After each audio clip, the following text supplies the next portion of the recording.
Welcome back to Morning Rush. Disney is raising the stakes in the streaming wars by taking full control of Hulu. As we reported yesterday on Morning Rush, the mouse will pay an estimated $8.61 billion to Comcast for their shares, which is 33% of the company. Other than Netflix, Hulu was the only major streaming service to turn a profit last year, giving Disney hope for an economic boost. Their shares are hitting a 9-year low. Thursday, they traded at $83. This time 2 years ago, they went for $169. Joining us with details on this announcement and how it could impact your wallet is Alan Wolk. He is the co-founder of TVREV and an analyst group covering changes in the industry. He's also the author of Over the Top, How the Internet is Slowly but Surely Changing the Television Industry. Alan, thanks so much for being with us this morning. Oh, you're very welcome, and thank you for the plug for the book. I appreciate that. Of $3, so this announcement comes on the heels of $3 price hikes for ad-free subscriptions for both Disney Plus and Hulu. How could this deal affect future prices? Well, I think there's two ways we can see it. I think overall, we're going to see prices of streaming services go up and go way up.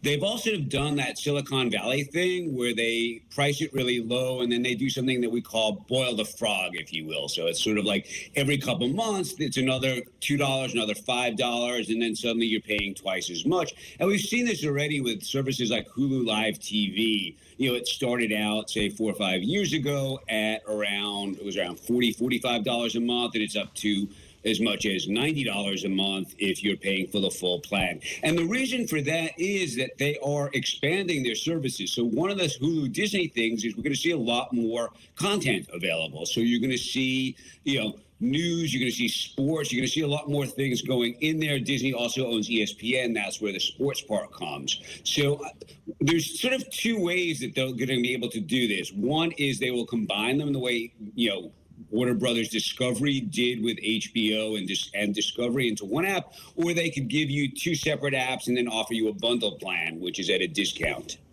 And to your point about the content, Disney Plus reaches an international audience, but Hulu's only available in the U.S. plus some U.S. territories and Japan. So how could content and audience reach change, especially with Bob Iger back behind the wheel? Well, one of the things that they're going to have to do is figure out what their international play is. And Hulu is a great vehicle. So Hulu is, popular in the United States, has a decent amount of original content that's become popular.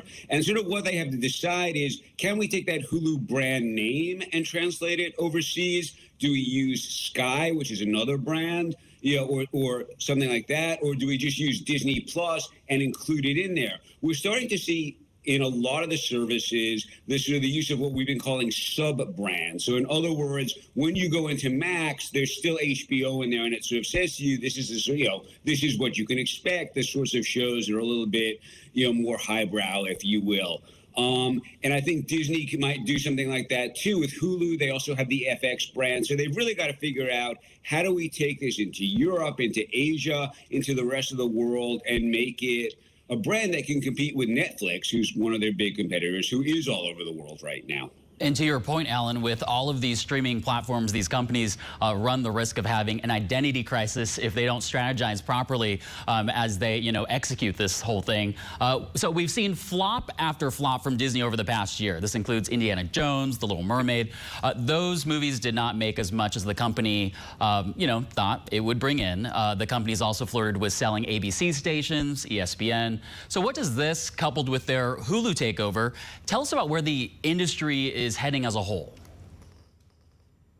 Well, it's a really tricky time for the industry now, because what they're trying to do is navigate this shift from where streaming was. So if you think about the original Netflix programming that got everybody excited about streaming, it was all very much what you might call sort of HBO-like programming, right? It's a little bit more highbrow, aimed at a certain type of audience, a more, educated, affluent consumer. But now they've got to go mainstream, and they have to figure out, well, how do you do both? How do you not create the narrative like, gosh, everything on streaming is the same as the worst of network TV, while still sort of bringing in a more mainstream audience?